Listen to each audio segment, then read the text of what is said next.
for those of you that aren't fans of eating like meatballs or steak for breakfast, here's an interim: scrambled eggs. So what we've done is we've just gone Karl's,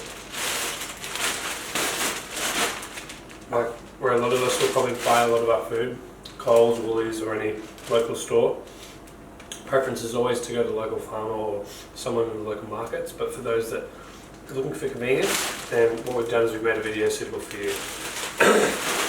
So what you'll need is you want to grab, again, this is all about convenience. It's not about, you know, most nutritionally organic or whatever you want to call it. It's about convenience for you. And as you start to educate yourself more on food, this becomes more relevant.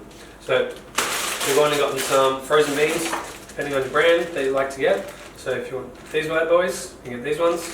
Or again, like I said, keeping it local, in the local store that's around you, Karl's. So that's what we've done. Got the frozen veg. What you'll do is you'll turn a kettle on, and then what you're going to do is put them in boiling water, so then they'll defrost. So that'll be ready in about 2 minutes. Now, you've got two types of pans. We like to use a ceramic pan, but again, we're going to keep it specific. A lot of people use Teflon pans. The reason why we're not a fan of Teflon pans is it does scrape off on the pan, and it does get into the food, which isn't the best. But again, let's keep it specific to everyone.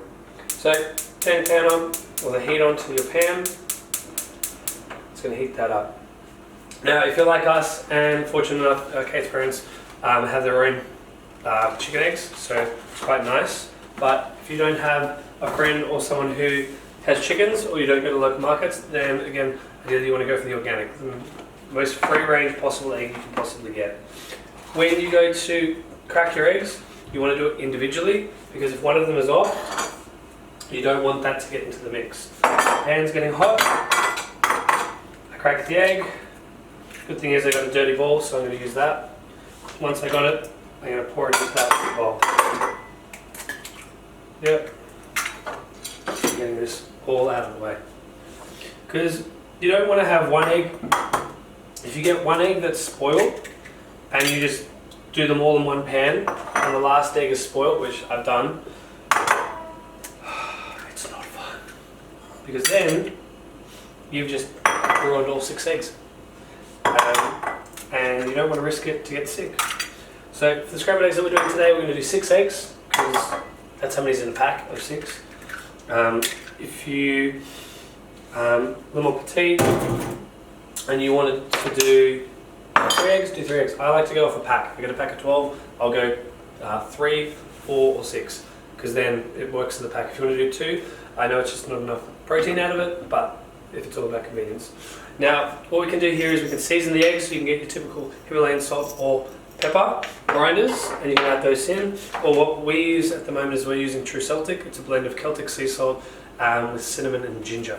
So that's what we currently use. We actually buy like the kilos, so we actually have quite a lot of it available to us. Sprinkle that on the eggs. Helps it break down the pectin so it's a little looser. Literally whisk it all together so it's all combined. So ideally mixed all in. Then you've got a choice of butters. Now most Karl and Woolies will have Western Star, it's more of a chef's butter.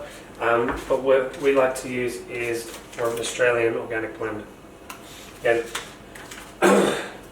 organic is more favourable to us, and what we like to do is, again, we like to buy it in bulk, because we then don't have to go to the shops as much, which I guess we can all enjoy. We want to be eating food, not having to always go out and buy it. Good slab of it, put it in the pan, let it melt, which would be delicious. Don't be afraid to add butter, because it tastes amazing.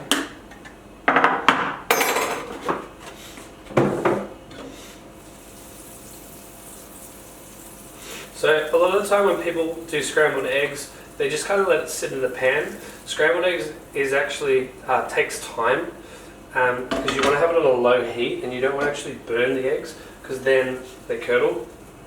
Once they're in the pan, ideally you're going to be there with them the entire time, because what's happening is it'll cook all the way through with that heat, and you're going to be constantly stirring it. So if we zoom in on this, you're actually going to see what's happening the entire time it's been cooked. So you can see that it's already starting to cook through here, and scrambled eggs really nicely will always have that subtle moisture still in the egg. So it's not hard or it's not rubbery. It's actually quite delicious to eat. But again, most people rush this. They use the big heat and it's too hot and they can't control it. If you find that you don't have these smaller gas stoves, what you can do is you can actually just hold it slightly above it. If you only have the big one available, it starts to cook it through. So here you can see under the pan, I'm actually cooking a little too quickly. So I actually need to lift it so it cools off. So I don't want that to curdle. All the way through.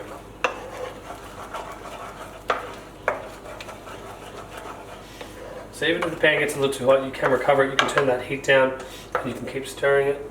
And all my gas just turns off, which works even better because the pan will still be quite hot. So here we can see that it's still shiny. So it's actually, I'm going to take that off the heat now because then I'm going to just use the heat of the pan to just finish it off. So when I let it sit, it's going to be beautiful. Because there's still going to be heat in those eggs, so they will still be slowly cooking all the way through. So then when I get my plate, I can dish it out. And that is legitimately how you would do scrambled eggs. Then with the pan, what I'm going to do is I'm going to put the frozen veg in, which should now be defrosted, and that'll collect the remainder of the eggs, and then I'll just add that to the pan, add that into the pan, and then put that in the dish. So I've got eggs and some veg, and it takes me less than 5 minutes. Enjoy!